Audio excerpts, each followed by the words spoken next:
Good afternoon, everybody. So we got a little rally day going on here, and a second here. So a few caution notes, not to get too excited about one day, especially at 12:30 in the afternoon. One of the traps many fall into is assuming that because something looks like it does midday, that it'll look like that at the end of the day. And sometimes it does, but you always need to know where you are within the time period that you're trading. So a daily time frame, you've got several hours to go on the daily. On a 5 minute time frame, you got to know how long it is to a 5 minute time frame, so on and so forth. Within an up day, we can look at things to measure that up day, like how many stocks are advancing minus declinings. This is a good day. Right now, I can't show it to you. It's on a different monitor, different platform, but it's a plus 2,300. Now, that's a great number for a rally day. Sometimes you have days that look very similar to this, like on a 5 minute chart. However, the A minus D line is not an advanced decline line, which is like a cumulative line of advancers minus decliners. This is just the raw number. And it could be a plus 1,200. Now, in addition, a plus 2,000, which is great, if things turn down, it could easily be back down to zero in a couple of hours. So in the moment, we know it's very positive, and it has been positive throughout the morning.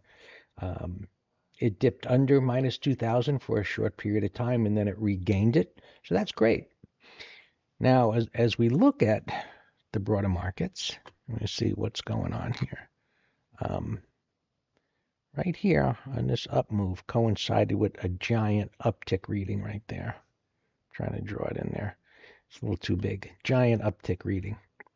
Now, often what happens is when you get an uptick reading that big and prices have been trending for as long as these have, they do continue higher and you get a lower tick reading. So what this tells us is that as the markets here, the S&P 500, continue to advance, there were fewer stocks that are participating in that advance.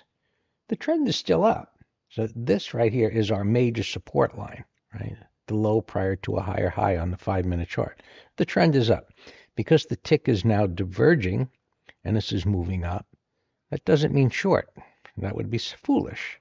Now, if it retraces deeply down toward that level, things begin to change. That's yet to happen.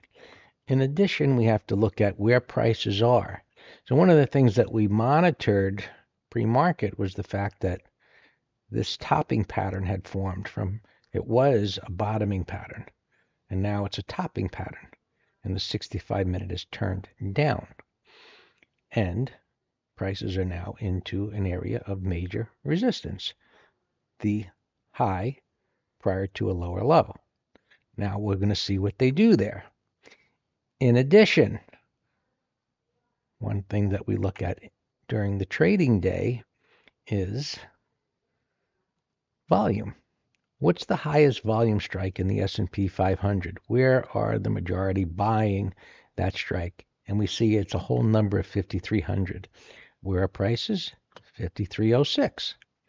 Now, it doesn't mean that they have to stop there. They often will stop somewhere a little bit below, a little bit above, and we line that up with that major resistance area, and the probability is that this is going to make a high relatively soon. Now, it hasn't even broken below a prior bar's low yet, but notice this bar broke out above these recent highs. A second here. Okay. Wanted to try and make it smaller, but little sideways consolidation. So prices broke out. That brings in more buyers, of course, which makes the breakout bars low an important level on a short-term basis. And also prices are at that 5,300 number.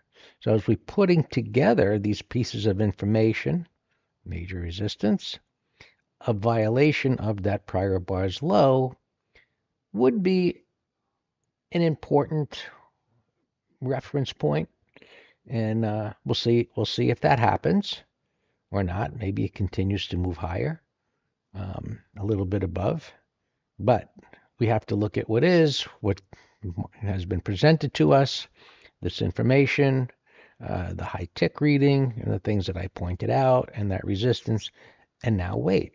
What we do know is that buying at this point probably wouldn't be too smart, because of everything that I've already pointed out. As we look around at other markets, we do the same type of analysis, and we see that the Qs are up into an area of major resistance. There was a little minor breakout. You could look at 445. It's up above that 447, but the primary index to watch is the SPX as far as open interest. But as far as volume. In addition, you could look at high open interest. It's probably at a whole number. And then we look at other markets. Now, something lit a fire under the Russell 2000, which was deteriorating throughout the morning, and then it broke down. I shorted it on the breakdown and had to cover it on the wide range bar, but it looked like it was going to come down into this area, line up with that high, possibly that high, which is lined up with the gap fill. And then there must have been some news, because this just ripped higher and it just continued. And now this is up at a resistance area, and as well, you can see right there at those pivot highs. So we have multiple markets that are lining up at areas of major resistance. Looking at the Dow, similarly, major resistance, a little breakout there. We'll see if it violates that low. It's in a downtrend, and all of these things are in downtrend still on the daily time frame. Right? Trend down, and they just continue to trade within the high and low of that big wide range bar that happened on April 9th.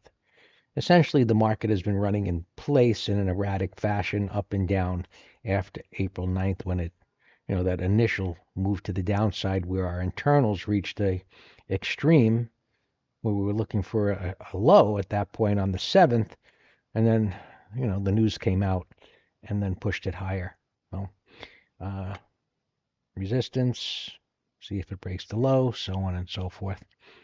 All right, let's take a look around here, a few other things. Well, KRE ripped higher too at that time when IWM looked like it was going to make a nosedive. This is a market that I keep an eye on when trading IWM, and that ripped higher, and that's also exceeded that resistance area a bit. So that's a positive, but still in the context of a downtrend.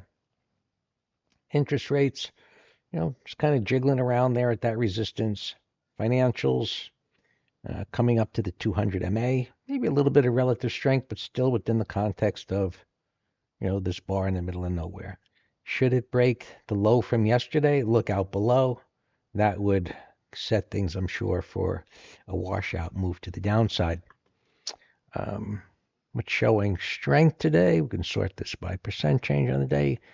Consumer discretionary, also within a downtrend, and that break yesterday just set up a little technical reversal back up. It certainly looked like it was heading down, and that would have been the ideal scenario, but that didn't happen. Tesla's going to be reporting earnings after the close, so everybody will be keeping an eye on that. It's been in a wide trading range. A home building stock, and that reported before the open. I don't recall. I'm surprised it is doing what it's doing with interest rates where it is. They are. Caesars, that's a nice little pattern there.